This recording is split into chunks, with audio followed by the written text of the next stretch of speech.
नमस्कार, हॉफीड न्यूज में आप सभी का स्वागत है।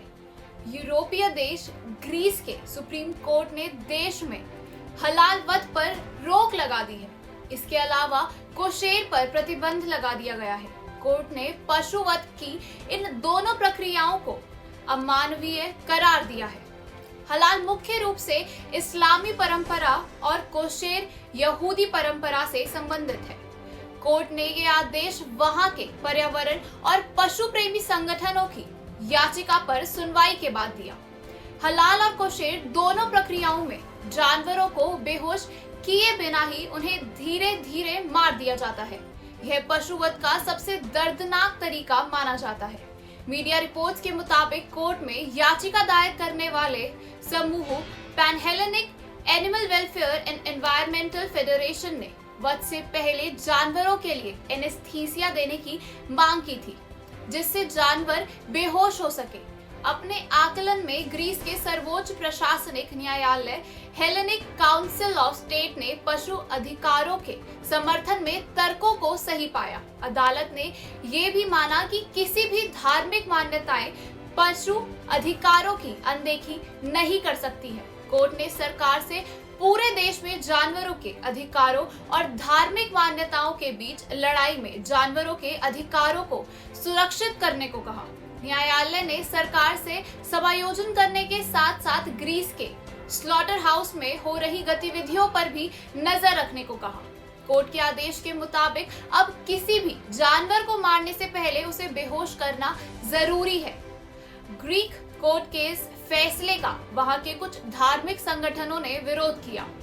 यहूदियों के यूरोपीय संघ के अध्यक्ष रब्बी मेर गोलन ने इस आदेश को यहूदियों की धार्मिक स्वतंत्रता में न्यायिक हस्तक्षेप बताया। उनके अनुसार पूरे यूरोप में यहूदियों की धार्मिक स्वतंत्रता पर हमले हो रहे हैं और इस तरह के आदेश इसे न्यायिक मान्यता प्रदान करेंगे। इससे पहले 17 दिसंबर 2020 को बेल्जियम की एक अदालत ने भी ऐसा ही फैसला सुनाया था। बेल्जियम के फ्लेमिश क्षेत्र के एक नियम लागू किया गया था, जिससे जानवरों को मारने से पहले बेहोश करना अनिवार्य हो जाएगा। पशु अधिकारों के आधार के पर बिना बेहोश किए पशुओं की हत्या पर रोक लगाई जाएगी। यूरोपीय संघ के सर्वोच्च न्यायालय ने इस नियम का समर्थन किया। गौरतलब है कि हलाल को भारत में बैन करने की मांग लंबे समय से की जा रही है। दिल्ली में ऐसे होटल या मीट की दुकानें जो दक्षिणी दिल्ली नगर निगम के अंतर्गत आते हैं, उन्हें अब हलाल या झटका बोर्ड लगाना होगा। एसडीएमसी के नगर निकाय की स्थायी समिति ने 24 दिसंबर 2020 को यह प्रस्ताव पारित किया था। इस प्रस्ताव में ये भी लिखा है कि हिंदुओं और सिखों के लिए हलाल मांस खाना मना है। वध की हलाल पद्धति को दर्दनाक और क्रूर माना जाता है, क्योंकि इसमें जानवर के गर्दन की नस को अपूर्ण रूप से काट दिया जाता है और उसके बाद खून से सने हुए जानवर को धीरे धीरे दर्द से मरने के लिए छोड़ दिया जाता है। इस्लामी कानून और रीति रिवाजों के अनुसार हलाल को मुख्य रूप से मांस उत्पादों का वर्णन करने के लिए उपयोग किया जाता है। इस प्रकार से जानवरों को मारने की परंपरा अब्राहम ने शुरू की थी, जब वो ईश्वर को प्रसन्न करने के लिए अपने बेटे इस्माइल की बलि दे रहे थे। तब ईश्वर ने प्रसन्न होकर उन्हें इस दर्दनाक तरीके से एक भेड़ की बलि देने का आदेश दिया, जो कुर्बानी के समरूप या हलाल मानी गई। एक रिपोर्ट के मुताबिक साल 2019 में बहुराष्ट्रीय फास्ट फूड चेन मैकडॉनल्ड्स द्वारा घोषित किया गया था कि वो भारत में केवल इस्लामी हलाल प्रमाणित खाद्य पदार्थ को परोसते हैं। खाद्य श्रृंखला से आने वाली इस घोषणा के कई समुदायों के उपभोक्ताओं को परेशान कर दिया था, जिनके पास या तो दर्दनाक और स्वाभाविक रूप से बहिष्करणवादी हलाल तकनीक के खिलाफ आरक्षण था या अन्य धार्मिक मजबूरियां थी।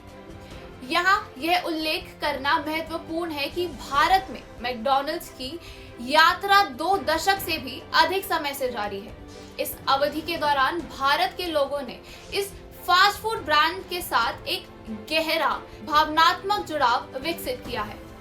मैकडॉनल्ड्स भारतीय बाजार में आने वाली पहली फास्ट फूड श्रृंखलाओं में से एक थी और आज भी फास्ट फूड ब्रांड्स में सबसे लोकप्रिय विकल्प बनी हुई है। फिर भी कंपनी खाद्य पदार्थ हेतु एक जानवर को मारने के लिए पुरातन और अमानवीय प्रक्रियाओं को छोड़ने से इनकार कर रही है। एड्रोइट मार्केट रिसर्च के एक अध्ययन के मुताबिक वैश्विक हलाल बाजार 4.54 ट्रिलियन डॉलर से अधिक का है। तुलना करने की दृष्टि से देखा जाए तो यह जर्मनी, भारत या यूनाइटेड किंगडम के सकल घरेलू उत्पाद से भी अधिक है। साल 2025 तक वैश्विक हलाल मांस उद्योग के 9.71 ट्रिलियन डॉलर तक पहुंचने की उम्मीद है, जिस पर मुसलमानों का एकाधिकार है। बताते चले कि जानवरों का भक्षण करना ना तो प्रकृति के अनुरूप है, ना ही खाद्य श्रृंखला के अनुरूप और ना ही आपके शरीर के लिए उपयुक्त है, परंतु सामी परंपरा और धर्म का उदय ही ऐसे प्रकृति और वातावरण की गोद में हुआ जहां उन्होंने इसे अनिवार्य रूप दे दिया। कालांतर में लोग अपनी जीवा को और पेट के आनंद के लिए मांसाहारी भोजन का भक्षण करने लगे। इस भोजन की शुचिता के लिए जानवरों की दर्द को आनंद बना देना और इसे ही मान्यता देना क्रूरता का चरमोत्कर्ष है।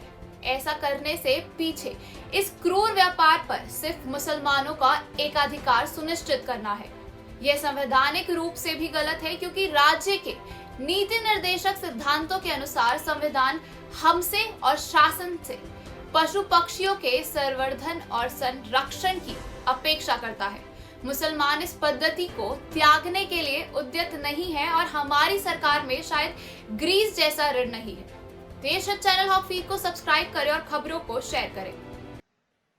भाइयों बहनों, गौ तस्करी और अवैध बूचड़खाने पिछली सरकारों की पहचान थी। हमारी सरकार ने तो न केवल अवैध बूचड़खाने बंद किए, बल्कि हमारी सरकार ने भाइयों बहनों जितने भी निराश्रित गौवंश थे उनके लिए गौ आश्रय स्थल बनाने का कार्य भी किसी ने किया है तो हमारी सरकार ने किया।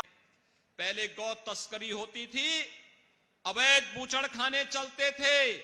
आज गौ तस्करी नहीं, आज तो भाइयों बहनों गौ सेवा का कार्य करके भारत की धरती से, उत्तर प्रदेश की धरती से गौ हत्या के कलंक को सदैव के लिए समाप्त करने का कार्य भी किया जा रहा है। ये बदला हुआ प्रदेश आज इसीलिए विकास की प्रक्रिया के साथ आगे जुड़ा है।